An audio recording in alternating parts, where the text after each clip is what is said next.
ಇದೀಗ ಕರ್ನಾಟಕ ಟಾಪ್ 9ನ ಸುದ್ದಿಗಳನ್ನು ನೋಡೋಣ.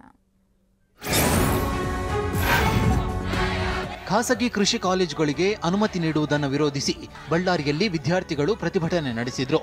ಬಳ್ಳಾರಿ ಕೃಷಿ ಸಂಶೋಧನಾ ಕೇಂದ್ರ ಕಾಲೇಜು ಮುಂದೆ ಪ್ರತಿಭಟನೆ ನಡೆಸಿದ ವಿದ್ಯಾರ್ಥಿಗಳು ಜಿಕೆವಿಕೆ ವಿಶ್ವವಿದ್ಯಾಲಯದ ವಿರುದ್ಧ ಘೋಷಣೆ ಕೂಗಿದ್ರು. ಯಾವುದೇ ಕಾರಣಕ್ಕೂ ಕೃಷಿ ವಿಶ್ವವಿದ್ಯಾಲಯಗಳು ಖಾಸಗಿ ಕಾಲೇಜಿಗೆ ಅನುಮತಿ ನೀಡಬಾರದು ಎಂದು ಆಗ್ರಹಿಸಿದ್ರು.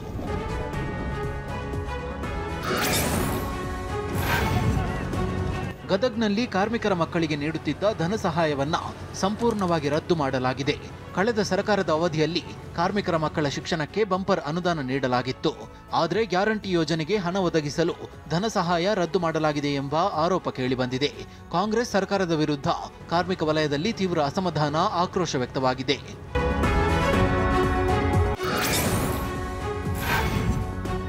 ಬಾಗಲಕೋಟೆಯಲ್ಲಿ 2 ಖಾಸಗಿ ಆಸ್ಪತ್ರೆಗಳ ಮೇಲೆ ಆರೋಗ್ಯ ಅಧಿಕಾರಿಗಳು ದಾಳಿ ನಡೆಸಿದ್ದಾರೆ. ಭ್ರೂಣಲಿಂಗ ಪತ್ತೆ, ಗರ್ಭಪಾತ ಮಾಡಲಾಗುತ್ತಿದೆ ಎಂಬ ದೂರುಗಳು ಕೇಳಿಬಂದ ಹಿನ್ನೆಲೆಯಲ್ಲಿ ಮುಧೋಳದ ಮಲಘಾನ ಹಾಗೂ ಬಾದಾಮಿಯ ರೇಣುಕಾ ಆಸ್ಪತ್ರೆ ಮೇಲೆ ಈ ದಾಳಿ ನಡೆಸಲಾಗಿದೆ. ಮಲಘಾನ ಆಸ್ಪತ್ರೆಯ ಸ್ಕ್ಯಾನಿಂಗ್ ಯಂತ್ರ ಸೀಸ್ ಮಾಡಲಾಗಿದೆ. ಸ್ಕ್ಯಾನಿಂಗ್ ಕೊಠಡಿಗೆ ಬೀಗ ಜಡಿಯಲಾಗಿದೆ.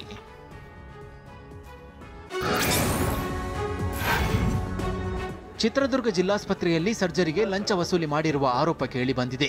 ಡಾಕ್ಟರ್ ಸಾಲಿ ಮಂಜಪ್ಪ ಎಂಬುವರು ಹಣ ವಸೂಲಿ ಮಾಡಿರುವ ವಿಡಿಯೋ ವೈರಲ್ ಆಗಿದೆ.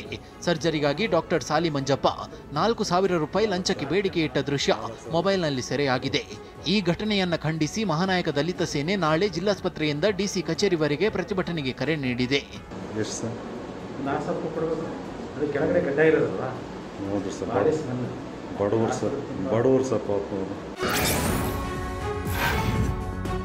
ದುಬಾರಿ ಬೆಲೆಯ ವಾಚ್, ಐಫೋನ್ ಕಳ್ಳ ಸಾಗಾಣಿಕೆ ಮಾಡುತ್ತಿದ್ದ ಪ್ರಯಾಣಿಕನನ್ನ ಕೆಂಪೇಗೌಡ ವಿಮಾನ ನಿಲ್ದಾಣದ ಕಸ್ಟಮ್ಸ್ ಅಧಿಕಾರಿಗಳು ಬಂಧಿಸಿದ್ದಾರೆ. ಆರೋಪಿಯ ಲಗೇಜ್ ಬ್ಯಾಗ್ ತಪಾಸಣೆ ನಡೆಸಿದಾಗ 40 ಐಫೋನ್ಗಳು, ಕ್ಯಾಬಿನ್ ಬ್ಯಾಗ್ನಲ್ಲಿದ್ದ 5 ಆಪಲ್ ವಾಚ್ ವಶಪಡಿಸಿಕೊಂಡಿದ್ದಾರೆ. ಆರೋಪಿಯು ದುಬಾರಿ ಬೆಲೆಗೆ ಮಾರಾಟ ಮಾಡಲು ವಾಚ್ ಮತ್ತು ಮೊಬೈಲ್ಗಳನ್ನು ದುಬೈನಿಂದ ತಂದಿದ್ದ ಎಂಬುದು ತನಿಖೆಯಲ್ಲಿ ತಿಳಿದು ಬಂದಿದೆ.